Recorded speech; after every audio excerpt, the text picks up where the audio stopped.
Hey crew, what's going on? Today, I wanted to give you some real life updates, and it's real life. Type 1 diabetes, yes, but also you probably are going to end up hearing my daughter running around, giggling in the background. She's just outside my office door, running around with her grandma, so I can film this video for you guys. Today, I want to talk to you about actually my pre-triathlon sprint training checklist and what do I expect for tomorrow, which is the big day. I'm actually competing in my first ever triathlon sprint, and what I'm looking out for blood sugars, how I'm planning things out to make sure they stay stable. What are my plan B, plan C options, and also some fears that I've had with diabetes, with the event itself. Really just getting you guys some raw behind the scenes stuff. I'm about to take off, and I actually have to go register for the event, get my race bib number, and learn the rules. Which I don't know who decided you're supposed to get the rules of the event the day before. Like, I'm not stoked about that. My friends and family are like, "We want to come watch you. What time does your event start?" And I'm like, "I'll find out the day before, so we'll figure it out." From what I understand, though, I'll be getting up at like 4 o'clock in the morning to get there, and it's just chaos once you do. But a big part of what I'm thinking through my diabetes checklist are things that I've already encountered through my training. And to give you an idea of this, over the course of the last few months, I've been putting myself through a lot of different scenarios, trying to uh, mimic what I expect would happen on race day, to the point where I actually drove to the actual course that the triathlon is mapped out on and did a full run through twice. I had my dad go through the biking portion of it with me because my dad likes to cycle. And I was like, cool, just join me and you can ride your bike while I run and just watch from the shoreline while I'm swimming. You'd be part of the process. And that was a lot of fun. But in those practice sessions, those run throughs, I encountered an enormous amount of friction where things just did not go my way. And in that moment, I kind of wanted to share this thought with you. I was upset. It was frustrating. It was difficult. It was very challenging. But as a result, it enabled me to prepare for worst case scenario. Right. And so actually, 2 nights ago, I woke up in the middle of the night to go to the bathroom, crawled back into bed, and I bumped into my insulin pump. That it was already in the bed next to me. It was disconnected. And I was like, what? In a very confused state, I checked my pump and I was at 200, and there's a pool of insulin in my bed sheets. And I was like, what? When did my insulin pump get disconnected? Right? That is something that I need to be prepared for. If that happens on race day, that's the first time that's literally ever happened, but I need to be ready for that. So what is the plan B? If I wake up, high blood sugars, the pump was disconnected or my site was ripped out, how am I going to calculate that? Am I going to give insulin, or am I going to let the high come down naturally from the triathlon sprint, right? A lot of these decisions that I get to think through because I encountered these challenges beforehand. So one of the big things here is just having these practice runs in life, in racing, in diabetes, that enable us to kind of spot check and look for those challenges so that we know how to overcome them when it really gets crazy, right? So challenges, I'm looking back at my training session and I'm like, those have actually been really comforting, where now I know how to handle that, right? I know what to do so that on race day, when I'm already stressed out of my mind, right? Because competition kind of does that to me. I want to win. I don't have to worry about, well, what if this happens? Because it already did. On a separate day, when my dad and I were doing one of the full run throughs, and I'm going to go swim by myself in open water, 6 o'clock in the morning or whatever. I woke up with a unit of insulin on board. My insulin pump had actually delivered insulin, and I didn't necessarily need all of that. And so I had to navigate that. What do I do with insulin on board, starting an activity, going without a CGM because I'm swimming, right? And all these things, I'm looking back and recognizing that without those challenges, I would not be ready for the race tomorrow. But because of those challenges, I feel more confident in my ability to handle chaos. So challenges are actually a necessary part of the preparation process, which is kind of interesting looking backwards at, as we discover that the biggest lessons we've learned have oftentimes come from these challenges. So I wanted to kind of give you guys that as just a little golden nugget that stood out to me, but also identify what I am thinking about for race day tomorrow. Okay, so tomorrow, I'm waking up super early, way earlier than I'm used to waking up. So what I'm likely going to encounter is a slightly different insulin resistance. And so most of the time, since I wear an insulin pump, my insulin pump actually gives me extra insulin in the early morning hours to counteract my dawn phenomenon and feet on the floor. If you don't know what that is, basically your body is pumping out glucose from your liver to get you started for the day. It happens with a lot of people, but for us, we have to obviously take that into consideration, maybe give insulin. Obviously this isn't medical advice. Go talk to your doctor. But for me, if I'm getting up 2 or 3 hours before I typically do, I'm likely going to experience a slightly different pattern, a little different response because my body is not used to that. I've gotten very consistent with my circadian rhythm on when I go to bed and when I wake up. So honestly, I should have started waking up at 6, 5, maybe even 4 to practice that. That would have been wise, but at this point it's too late. So we're going to run with it. Now, waking up at that time, thankfully there's going to be plenty of time before the race while I'm checking in and getting everything set up for my transition areas, which is where you transition from swim to bike and bike to run. So during that time, I can keep an eye on my blood sugars, make sure everything's running smoothly. But what are the other things to watch out for? So for me, I'm going to be turning off my algorithm for my insulin pump, Control IQ, since I use Tandem.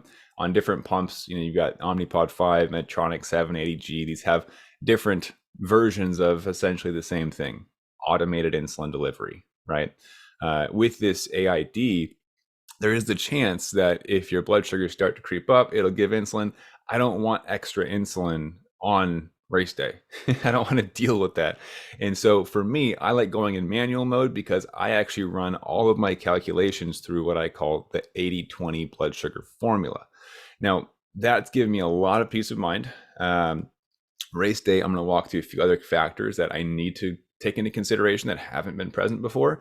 But thus far, over the last 3 or 4 months of training, that 80-20 blood sugar formula has enabled me to stay 100% time in range through 100% of my workouts. Biking, running, swimming, all three, maybe just two, weightlifting, all of the things, every exercise has been 100% time in range. And in a tight range as well, usually between 80 and 150. So with that, that's what I'm going to be leaning on. However, a few things that were not present in my workouts that will be present on race day. We have extra stress. You've probably noticed me doing a lot of podcasts on stress recently. It's because I'm stressed. Oftentimes, I share lessons about what I'm currently going through or recent lessons that I've learned so that you can kind of learn with me. Like that's the huge process. That's the idea behind me making these videos as content for you guys.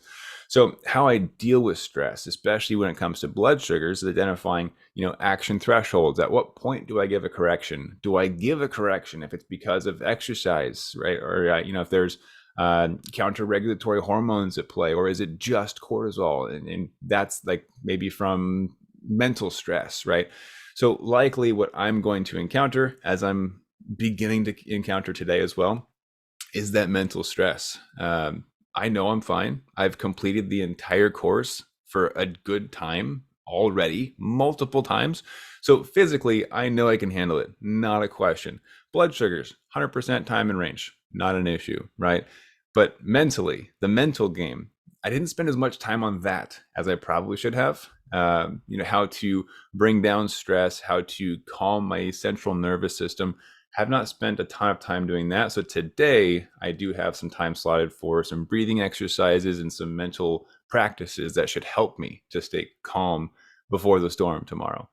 The second thing that I do not have control over and is a new variable for me is going to be the competition time. So previously, if blood sugars for whatever reason were being weird, like that day I woke up with a unit of insulin on board, I had two choices. I could just run with it or I could wait it out, right? For me, during that day, I actually had a snack, calculated how much glucose I needed based on how much insulin was present and how much exercise was to follow. We call these glucose tolerance ratios. Looking at that, I was able, worst case scenario, to hit the pause button and say, let's just not start for 30 more minutes. Like I can do that, right? Because it's a practice run through. On race day, no matter what happens, there is a definite start time. And that will be an added challenge because I don't have any option. Even though previously I did start and stop at specific times, I had the option to say, oh, let's wait for a second, right? On race day, I will not have that opportunity. Well, I will, but it's going to eat into my race time. And so that's something else I had to take into consideration. I'm going to be looking at my timelines with insulin on board, with basal reductions, with snacks and digestion speeds, so that I can line up my blood sugars with the starting time of my race. And so the last remaining variable there is to figure out what time my race starts, which again, you think they'd tell you before 18 hours before the race starts. But I'm heading out the door in just a sec to go figure out when my race starts, get my race bib number, and get all the course rules and everything. So the thought process that I have, this checklist in mind, ultimately is wake up, see what the current data is showing me. Do I have insulin on board? Is my site still connected, right? All these things is worst case scenarios that I've already run through, thankfully, which again, this repetition, this practice has enabled me to prepare for the worst case scenarios just through doing it, right? Just the repetitions and the consistency in my training schedules. So the more you do something, the more familiar you get, the more likely you are to run into the other scenarios that are less than desirable, which then prepares you for the actual day. That was my goal behind it. Now, once I have the current data set upon waking, I have to decide how I feel. Do I need to take a second to chill? I'm probably not going to feel good. Might feel a little nauseous, get some butterflies in my stomach, right? So maybe it's going to be difficult to eat breakfast. I have to consider that as well. Am I dosing? Am I not? How much am I dosing? These things are all going to be calculated for me, which I also want to add in. I am reducing as much friction as possible the night before. So tonight I will be setting out everything so that in the morning, the only decision I have to make is, am I getting out of bed or not? I just got to go. So I'm going to grab everything out. I've got my breakfast pre-planned and measured. I've got my fuel drinks already pre-measured. They're ready to go. Everything's washed. My clothes are ready. My wetsuit, because I'm going to be swimming out in the bay. It's like 50 something degrees in the water. So all these things are done. There's no decisions to be made on race day. And we talked about decision fatigue in a previous episode. I think that's really critical when we're trying to accomplish a goal. It's just reducing the amount of decisions we have to make. And then beyond that, reducing the friction points. So how can I make achieving my goal as simple as possible, as straightforward as possible? But in that process, understand that if you do hit friction points, the more of those you overcome, the bigger this goal is to you probably. And those challenges oftentimes serve as opportunities for us to grow, but also to learn from, so that in the end, we look back and go, wow, all those challenges served a purpose. They were actually helpful, right? So beyond that, during the race itself, I have to focus on periodically checking blood sugars. But the reality is, like I said, I've calculated these things before. So the only big variable that could throw me off, we'll call it two variables. One, stress, competition, adrenaline, right? Like that could shoot me up higher. So I am going to carry some low sugar snacks, and also, well, no sugar, like not low snacks, right? For hypoglycemia, but low carb, there you go. Low carb snacks, but also carrying some electrolytes that don't have carbs as well. So those are going to be in my backpack. I am going to be wearing a backpack. Most racers will not. I like to be prepared. I'm going to have my glucometer, my wallet, the zero sugar electrolytes, full sugar electrolytes, fuel sources through protein bars, and a few fruit leathers as well, along with a juice box, right? I want to be fully prepared, because if you accept any assistance from anyone on the sideline, you are disqualified. So everything has to come with me in my backpack, just because it's an individual independent event, right? Now, the second thing that could throw me off a little bit on race day, outside of the competition, the stress, is likely going to be the race itself. I have to make sure I'm not pushing myself too hard early on, dying off, and then not getting to the finish line. Now, to make sure I have enough energy to get there, I am going to be fueling throughout the exercise as well. I've covered this in master classes previously. Call it strategic snacking. We have a burn rate for different types of activities, how many carbs I need per hour, per cycle, for running, for swimming, all that great stuff. But the final component here, and this one threw me off the first practice round that I did do, is apparently I have a fear of open water. This is ridiculous because I grew up surfing, which is open water. I went through an advanced open water lifeguard certification where we swam for a mile in the ocean among the sharks. And I guess moving around and living in like New York and Europe and then not being in the water for long enough, I've developed this ridiculous fear where now it makes me nervous to go out in open water. So that's going to probably have an impact on blood sugars. That's actually a fear that I have now. So it's something that I overcame. Like I've done the full course already. I did it twice. I jumped in. I'm hyperventilating the whole time, but I did the swim and came back in. My dad's like, "You look really tired." And I'm like, "Nope, just terrified." And just push through. And that's the great part about fear is that when you do overcome, it does feel really good to be like, "Oh, I beat it," right? But I know that's going to be in the back of my head because the whole time I'm swimming, I'm just swimming through seaweed. There's dark shadows swimming around. It's spooky, but it's also freezing cold. So that's the actual fear I have associated with this. Now, blood sugar wise, I'm going to give myself grace because there are a couple unknown variables there. But my goal is to still maintain 100% time in range. We're going to see if I can do it. That's, like I said, the goal, but I'm not going to beat myself up over it if for whatever reason something else gets in the way. Maybe my heat gets delayed and the snack that I ate pushes me to 200 because I didn't start the race on time. Big deal, right? But I wanted to share this with you guys just to show you that with type 1, there are a lot of extra decisions, a lot of different thoughts that go into these things that non-diabetics just don't have to worry about, right? Nobody else understands what it is that we're going through. It truly is the invisible disease, right? I'm going to show up to race day, and outside of people seeing me disconnect my pump for the swim and then reconnect it again, that's the only part, ideally, right? As long as I don't go low, that's the only part of the race that people are going to see even the tiniest bit of my diabetes. They're not going to see the calculations. They're not going to see the snacks that I eat intentionally to keep blood sugar stable. They're not going to see any of the stress, any of the preparation, the months of data crunching and analytics to get my blood sugars to be perfect through these things. All they see is another athlete pursuing this challenge with them. And part of me is grateful for that. I don't necessarily want to be seen as somebody who is less than just because I have a disease that I didn't ask for, right? I don't want people to think that they have to cater to my needs or that I have to be given a head start because I have diabetes. Like that's not what I'm looking for. And when I first signed up for this event, I actually had the option to check a box that said disabled. And technically, diabetes is a disability. It's a chronic disease that is lifelong, right? And in uncontrolled blood sugars, it would be a disability. It would be a disadvantage, right? But I wanted to prove to myself, but also to the world, that diabetes does not have to hold us back.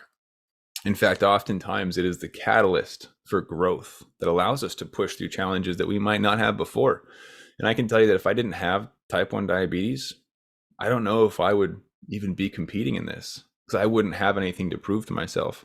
But now, because of type 1 diabetes, I have become a certified master fitness trainer. I've become a nutritionist. I have become a coach that helps other type 1 diabetics to analyze and interpret these CGM graphs and pump settings and lifestyle choices.